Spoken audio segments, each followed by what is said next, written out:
Hello students, आज हम फिर से एक इम्पॉर्टेंट टॉपिक का डिस्कशन करने वाले हैं और वो एक इम्पॉर्टेंट टॉपिक है स्ट्रक्चर ऑफ एम्ब्रियोसेक और फीमेल गैमेटोफाइट।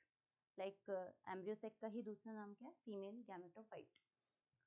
बट ये इसका फॉर्मेशन कैसे हुआ है, हम इसका स्ट्रक्चर बाद में देखेंगे। पहले इसका फॉर्मेशन कैसे हुआ है, फीमेल गैमेटोफाइट का डेवलपमेंट कैसे हुआ है, वो भी हम थोड़ा सा देख लेते हैं। सी, हमें पता है कि आपका जो मेगास्पोर मदर सेल है, कौन? मेगास्पोर मदर सेल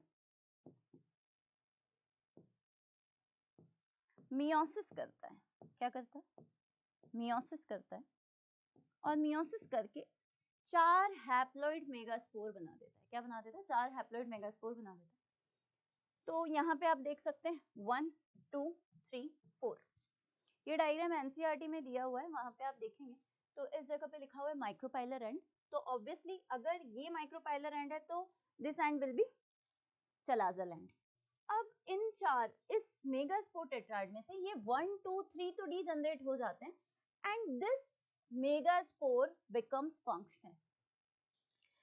चार जो मेगास्पोर बने after the meiosis in megaspore mother cell, आपके 3 जो होते हैं वो डीजनरेट हो जाते हैं और एक आपका फंक्शनल होता है। और ये एक फंक्शनल होकर के एक एम्ब्रियोसेक और फीमेल गैमेटोफाइट बनाता है। यहाँ पे एक टर्म आती है मोनोस्पोरिक एम्ब्रियोसेक और मोनोस्पोरिक डेवलपमेंट। वो आपको क्या ध्यान रखना है इस बारे में, अगर कोई एम्ब्रियोसेक का डेवलपमेंट एक मेगास्पोर से हो, फीमेल गैमेटोफाइट का डेवलपमेंट एक मेगास्पोर से हो, तो such type of development is known as monosporic development. So यहाँ पे this megaspore becomes functional and further it will form a complete embryosac or female gametophyte. So such type of development is known as monosporic development.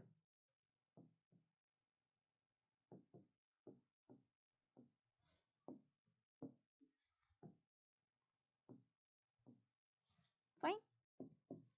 अब आपका जो एक megaspore है वो क्या करेगा, वो एक एक करके डिवीजन करेगा।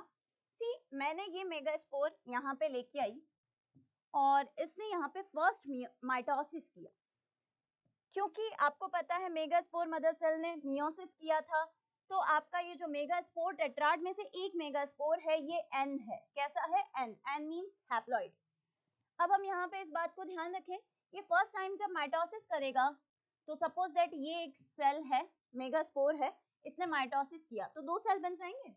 इसमें से एक ये रहा और एक ये रहा। इन्होंने क्या कंप्लीट किया यहाँ पे? First mitosis.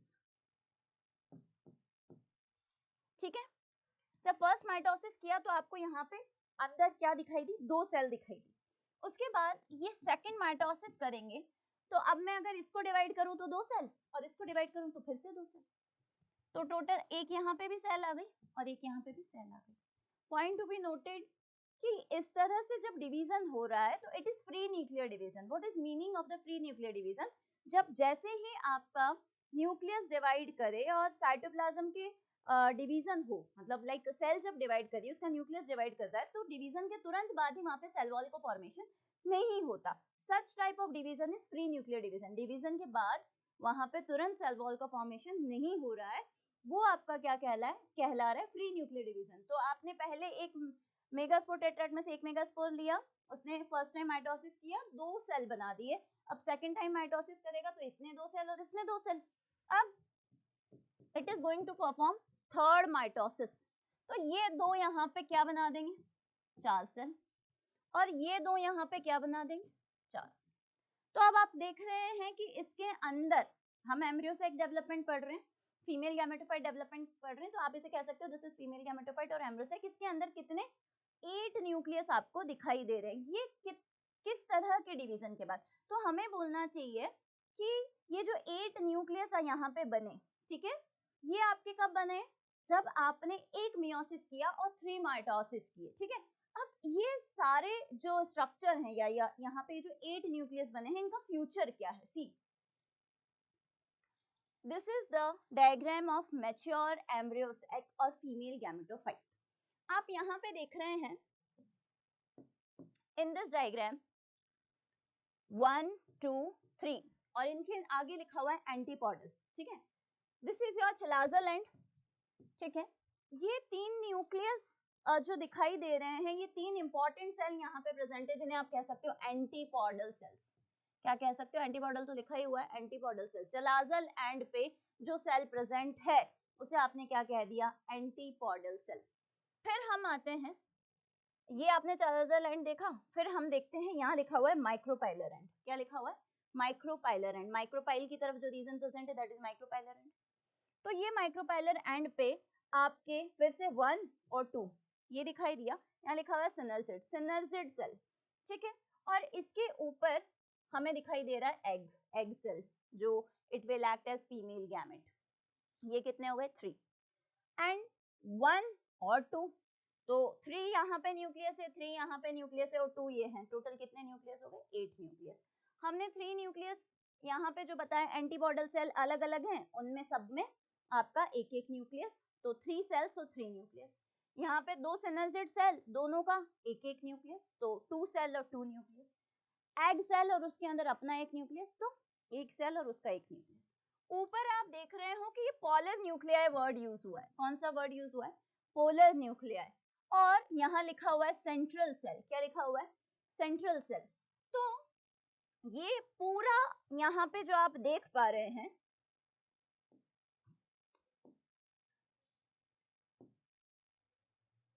सी, ये जो स्ट्रक्चर है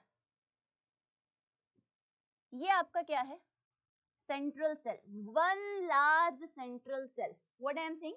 one large central cell. This central cell contain 2 central nucleus, जिसे हमने क्या कह दिया? Polar nuclei. क्या कह दिया? Polar nuclei. They are also haploid. So अभी आपने यहाँ क्या देखा था? During the development of female gametophyte और एम्ब्रियोसेक डेवलपमेंट, आपने देखा 8 न्यूक्लियस है। और ये 8 न्यूक्लियस एम्ब्रियोसेक में किस तरीके से डिस्ट्रीब्यूटेड है? ये डिस्ट्रीब्यूटेड है आपके 3 एंटीपोडल सेल में 3 न्यूक्लियस, 2 सिनर्जिड में 2 न्यूक्लियस, एक एग सेल में 1 न्यूक्लियस और एक आपका लार्ज सेंट्रल सेल में 2 पोलर न्यूक्लियाई या 2 पोलर न्यूक्लियस। तो इस तरीके से यहाँ पे एक बात निकल के आती है कि 8 न्यूक्लियस इन 7 सेल्स, ठीक है। तो एम्ब्रियोसेक आपका कैसा होता है? 7 सेल्ड और 8 न्यूक्लिएटेड स्टेज। क्या आंसर है? 7 सेल्ड और 8 न्यूक्लिएटेड स्टेज। और एम्ब्रियोसेक को हम जनरली एम्ब्रियोसेक को हम हैप्लॉइड कंसीडर करते हैं। अगर ये दोनों सेल फ्यूज हो जाए तो सेंट्रल सेल को आप डिप्लॉइड कह सकते हो। अदरवाइज एंटीपोडल सेल कैसी है आपकी? हैप्लॉइड है। सिनर्जिड कैसी है आपकी? हैप्लॉइड है। एग सेल कैसा है? हैप्लॉइड है। अब यहाँ पे आप ध्यान रखें कि हर एक सेल का अपना अपना एक फंक्शन होता है। जैसे कि मैं बोल रही हूँ पोलर न्यूक्लियाई n+n, ठीक है। और एग सेल जो है, एग सेल यहाँ पे n, एग सेल का काम क्या है? इसको फर्स्ट मेल गैमेट फर्टिलाइज करते हैं। इसका क्या फंक्शन है? इसको सेकंड मेल गैमेट फर्टिलाइज करता है। और क्या करता है? ये तो आगे जाकर के जाइगोट और बना देगा, ठीक है। और ये आगे जाकर के क्या बनाएगा? प्राइमरी एंडोस्पर्म न्यूक्लियस, PEN लिख रही हूं मैं, ठीक है, प्राइमरी एंडोस्पर्म न्यूक्लियस। और वो बाद में बना देगा एंडोस्पर्म। वो क्या बना देगा? एंडोस्पर्म, ठीक है।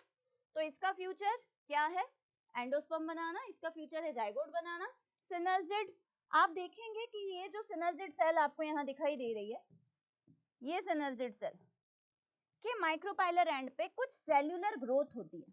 इस सेल्यूलर ग्रोथ का क्या काम होता है? The function of this cellular growth is to attract the pollen tube, ठीक है, to guide the pollen tube for the process of fertilisation, ठीक है। ये इसका एक इंपॉर्टेंट काम होता है, क्योंकि यहाँ पे ये जो ग्रोथ होती है, सेल्यूलर ग्रोथ होती है, उसे आप कहते हो फिलीफॉर्म एपरेटस, ठीक है। ये फिलीफॉर्म एपरेटस कुछ केमिकल रिलीज करती है जिससे कि पॉलन ट्यूब यहाँ पे अट्रैक्ट हो, आगे की तरफ गाइड हो एग सेल को फर्टिलाइज करने के लिए। इसी टॉपिक में एनसीईआरटी में क्वेश्चन दिया हुआ है कि प्लॉइडी लेवल क्या होगा, एमएमसी का प्लॉइडी लेवल क्या होगा, ठीक है। उसके अलावा वहां पे पूछा गया है कि आपका एंटीपोडल सेल का क्या प्लॉइडी लेवल होगा. Ploidy means actually they are asking for number of chromosome. Megaspore mother cell will be 2n. Antipodal cell n. Egg cell I told you n. Polar nuclei n plus n. Synergid आपका n haploid होगा. ठीक है. Central cell के लिए अगर आप पूछा जाए वो it depends on the question. n plus n अगर वो सेल्फ यूज हो गई है, ठीक है, वैसे तो पूरा एम्ब्रियो से एक हैप्लॉइड कंसीडर किया जाता है, बट उसके अंदर क्योंकि दो अलग अलग न्यूक्लियस है, अगर वो फ्यूज हो गए तो वो 2n हो जाएगा. ठीक है. फ्यूज नहीं है, और फ्यूज तो वो प्राइमरी एंडोस्पर्म न्यूक्लियस बनता है तभी फ्यूज होते हैं. तो अभी कंफ्यूजन की बात नहीं ध्यान रखनी है, सारे सेल को हैप्लॉइड कंसीडर करना है. और अगर किसी को डिप्लॉइड कंसीडर कर सकते हैं तो वो कौन सा सेल होगा? सेंट्रल सेल, क्योंकि उसके अंदर एक एक न्यूक्लियस है, दो अलग अलग पोलर न्यूक्लियस. वो फ्यूज हो जाए तो it will act as diploid cell. Okay, so it is all about structure of embryo sac and female gametophyte, जिसको आपने डेवलपमेंट के साथ पढ़ा. फीमेल गैमेटोफाइट डेवलपमेंट कैसे होता है. So thank you students, I hope आप लोगों को अच्छे से समझ में आया हो.